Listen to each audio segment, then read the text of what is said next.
Merci de nous recevoir chez vous pour cette émission.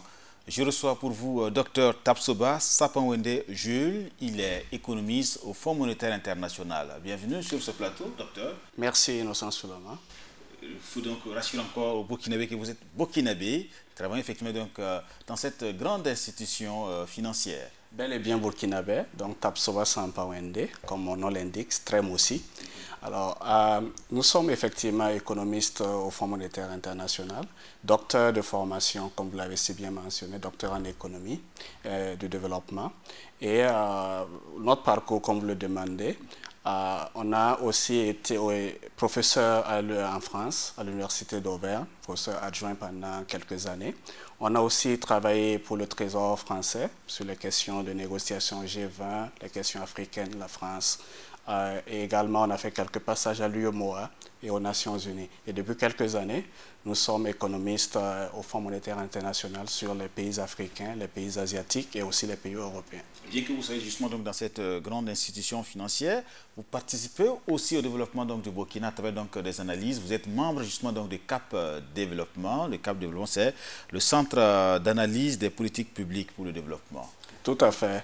Nonobstant en étant à l'extérieur, on s'est dit qu'il est toujours bon aussi d'apporter sa pierre à la construction du pays.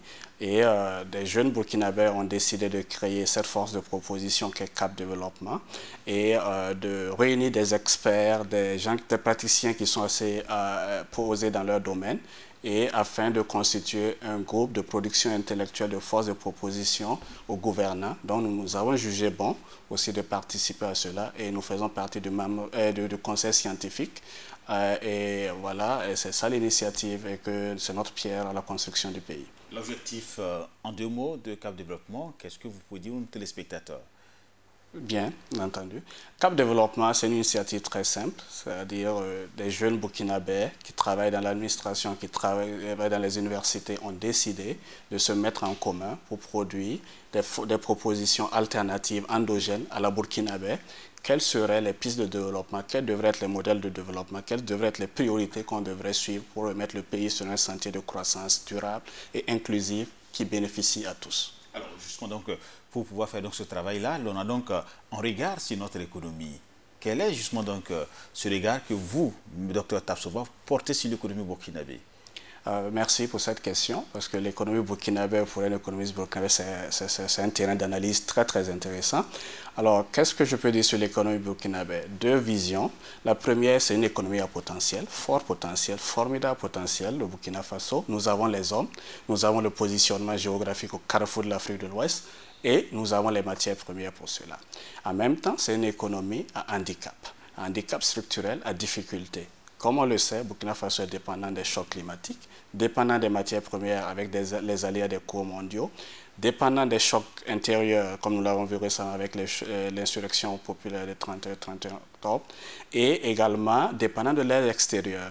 Donc, tous ces éléments-là font qu'on a des handicaps structurels aussi, malgré ce potentiel. Mais c'est ça qui fait la beauté pour un économiste, comment surmonter ces handicaps-là avec le potentiel qu'on a pour un Burkina Faso meilleur et radieux. Alors qu'on dit que le PIB, même justement donc, tout avance, on a l'impression que les choses s'améliorent progressivement dans le pays, mais les populations croupissent dans la misère au quotidien. Alors, vous avez un constat très très pertinent. Nous-mêmes, nous l'avons constaté en discutant avec la population, en discutant avec les camarades et autres. Alors, le Burkina Faso, quoi qu'on dise, sur une perspective historique, a beaucoup cru.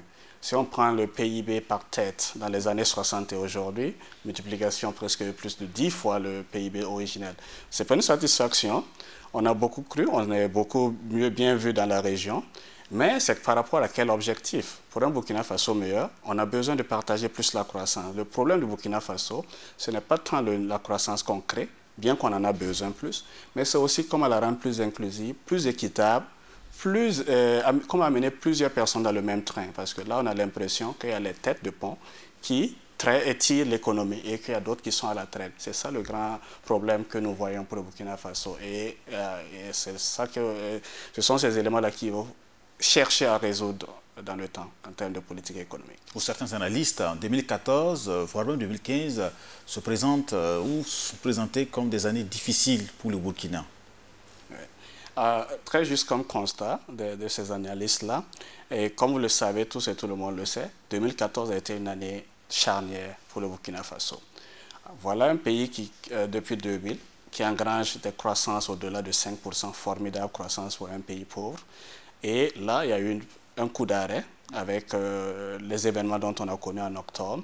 Et là, quand on regarde les chiffres, effectivement, on sent le coup. On est passé de 7% de croissance en 2013 à 4% en 2014. Donc, on a perdu 3 points de croissance. Alors, pour remettre ça en perspective, un pays comme le Burkina Faso a besoin de croître de plus de 7%, voire 2 chiffres de croissance pour pouvoir réduire la pauvreté. On remarque que malgré cette forte croissance, on est toujours à une pauvreté d'environ la moitié de la population. Donc 2014 a été une année difficile, principalement pour des raisons que nous pouvons citer ici, faible pluviométrie, les cours miniers, les cours de l'or qui ont baissé, le cours du coton qui a baissé, et également les facteurs régionaux tels que Ebola, tels que l'insécurité régionale et la crise qu'on connaît en Europe nous a beaucoup affectés. Donc aussi, il y a l'insurrection qui a populaire, les événements du 31 octobre, le coup d'arrêt, le changement de régime, qui a mis cela encore en exergue, les problèmes qu'on avait. Donc, le problème était déjà là avant l'insurrection, mais l'insurrection n'a fait qu'aggraver. Mais espoir, il y a, puisqu'on peut repartir, donc on essaiera de... Je crois qu'il y a des possibilités de résoudre le problème pour 2015 et 2016. On parle bien sûr donc des possibilités, des perspectives pour cette économie pourraient être quoi, selon vous, docteur? Alors, perspective très, très intéressante, puisque le Burkina Faso, comme on le sait tous, est à la croisée des chemins. Tout dépend du chemin qu'on prendra. Nous sommes à des élections dans quelques mois et nous sommes dans une transition politique. Donc, tout dépend de comment nous réussirons à traverser cet obstacle-là. Et si nous prenons le bon virage, je crois que nous permettrons au régime qui suivra de mettre en place les bonnes politiques, les bonnes réformes qui puissent aller. Et en même temps aussi, un pays comme le Burkina Faso, très ouvert, dépend aussi des conditions extérieures. Et tout dépendant de la reprise mondiale. Donc les États-Unis, le Japon, et aussi de la zone euro. Malgré, on voit le faiblissement qu'ils ont avec la Grèce. Et enfin, tout dépendra aussi du front social qui est là. Comment on amène ce front social-là? Parce que quoi qu'on dise, on voit des demandes de la part des travailleurs, tout ça. Il y a un front social qu'il faut résoudre. Donc il y a un pacte social à avoir, il y a un pacte institutionnel également à avoir. Donc le Burkina Faso a croisé des chemins. Il y a possibilité de rebondir, mais tout dépend du train, du virage qu'on prendra. C'est vrai que vous aviez dit dans ce développement tout à l'heure qu'il faudrait donc de bonnes réformes. Quel type de réformes, selon vous, pour une économie comme celle que nous subissons aujourd'hui? Question majeure, et je vous remercie de l'avoir posée. Alors, Burkina Faso, lorsqu'on parle de réformes, il y a tellement de réformes à faire que c'est difficile d'identifier des réformes spécifiques. Mais là, nous pouvons faire quelques propositions. Alors, nous sortons d'une certaine crise politique qui a mis en exergue certains problèmes. Je crois que les réformes devraient préalablement adresser ces problèmes-là. Une fois qu'on résolverait ces problèmes, on pourrait voir. Alors, 2 éléments de réponse ici. Premièrement, c'est la gouvernance institutionnelle. Cette crise politique a montré qu'il y a une gouvernance institutionnelle dans ce pays-là qu'il faut résoudre. Donc, je crois qu'il y a une commission de réforme qui est en place, qui travaille là-dessus, qui pourront faire des propositions à ce niveau. Deuxièmement, c'est la gouvernance économique. Comme je l'avais mentionné, le Burkina Faso a engrangé des points de croissance, mais on a du mal à le voir sur les populations comme chacun pourrait apprécier à sa juste valeur. Donc on a besoin également d'une gouvernance économique. Ces deux combinés pourront nous remettre globalement sur le bon sentier de croissance et d'émergence. Y a-t-il des priorités selon vous? Évidemment, dans toute chose, dans toute politique, il y a des priorités. Alors, à mon niveau, ce que je peux suggérer et proposer ici, c'est une séquence en 3 phases. Alors, la première séquence, c'est de résoudre les problèmes pressants d'aujourd'hui. C'est quoi les problèmes pressants d'aujourd'hui?